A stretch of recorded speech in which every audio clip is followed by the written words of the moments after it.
my people, welcome back to my channel. So today we are diving into one of the greatest mystery of ancient India, the hidden secret of the Kailasa Temple. So let's start.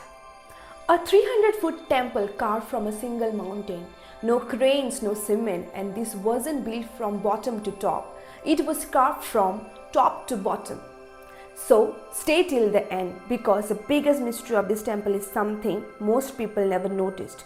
Welcome to the architectural wonder of the Kailasa Temple. Where is Ellora? Ellora is situated about 15 miles northwest of Aurangabad in Maharashtra. The magnificent cave temple lies about a mile east of the town. For centuries, this cave were hidden beneath thick jungles. Today, the Ellora cave are officially listed as a UNESCO World Heritage Site. And once you understand why, you will never look at Indian history the same way again. Now let's talk about the caves. There are 34 caves in total. 1 to 12 are the Buddhist caves, 13 to 29 are the Brahminical caves, and 30 to 34 are the Jaina caves. Religious harmony carved in stone, but cave 16 stands apart. It is not merely carved into the rock, it is carved out of the rock. Now let's discuss about the engineering that shouldn't be possible. The Kailasa Temple measures 300 feet long, 175 feet wide, over 100 feet high. Scholars estimate that 1.5 to 2 million cubic feet of rock were removed. Imagine digging 3 massive trenches vertically into a hill. This created a giant rock island in the middle. From that island, the temple emerged. And here is the unbelievable part. It was carved top down.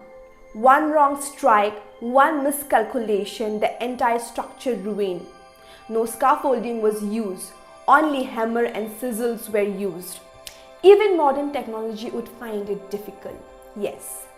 Now let me tell you a story of the Queen Manikavati. Medieval narrators refer to this temple as Manikeshwar. Legend says a king of Ellora was gravely ill. His queen Manikavati prayed to Lord Shiva at the shrine of Girineshwar and vowed to build a temple if he recovered.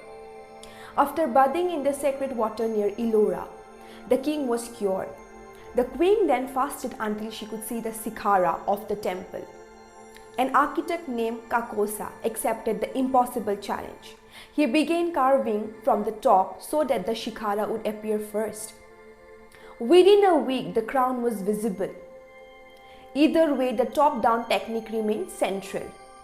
Now let me tell you about the historical evidence. Inscription attributed the temple to Krishna I of the Rashtrakuta dynasty. The temple may originally been called as Krishneshwara. However, many scholars argued that construction likely continued under multiple rulers of the decades. This was not a short project. It was a civilizational statement. This temple was carved out of rock, right? So where did the rock go? Millions of cubic feet of basalt removed, yet no massive debris piles nearby. Scholars suggested that stones were rolled down slopes. Teams worked simultaneously, excavation plus carving. The basalt here is sizzle responsive. There are no reliable sources supporting aliens or vaporization theories, which people usually say. The real explanation is that highly organized laborers were found, advanced planning was seen, and extraordinary craftsmanship was seen. Sometimes the greatest mystery is human capability itself. Now let me discuss what is inside the temple. A 2-story gopuram welcomes you. Inside are 2 grand courtyards. One each side stand life-size elephant sculptures carved from single rocks, symbols of Rashtrakuta strength.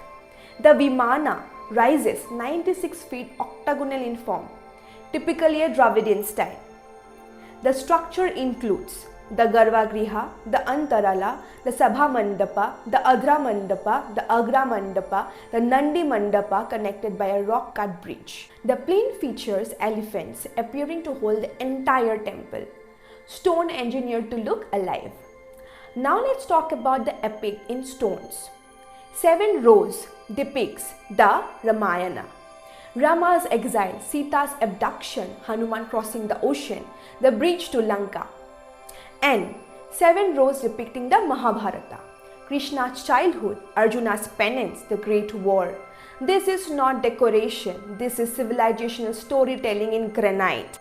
Why it is named as Kailasa? Some scholars believe it once had white plaster, resembling Mount Kailash. It was even called Rang Mahal, the painted palace. Fragments of fresco remain visible. Even another explanation lies in the Ravana Anugraha Maruti sculpture, when Ravana shakes Mount Kailash while Shiva calmly subdues him. The temple itself becomes Mount Kailash. Architecture becomes mythology. Now let's discuss about the cosmology and philosophy. The temple is not just structural, it is symbolic. As you move inward, the lights reduce, space narrows, destruction fades. The journey represents movements from material to spiritual. Some scholars link it to Advaita philosophy, unity of Atma and Brahmana. The entire temple represents the cosmos. Each part represents the individual soul. This is philosophy carved in stone. How this temple survived through time? Medieval sources suggested that Aurangzeb attempted to damage the temple. Paintings were destroyed, some carvings damaged, but the structure survived. Because carving a mountain makes destruction nearly impossible. Modern civilization built upward. Ancient India carved downward. The Kailasa Temple is not just a monument. It is a proof of engineering brilliance, artistic mastery, spiritual depth, and civilizational confidence. And here is the biggest realization. This was done 12,000 years ago, without modern technology. History is not primitive, sometimes it is simply underestimated. If this amazes you, share it, because some stories deserve to echo. And if this blew your mind, like this video, share it with someone who loves history. Comment your thoughts below and subscribe to my channel for more hidden stories like this.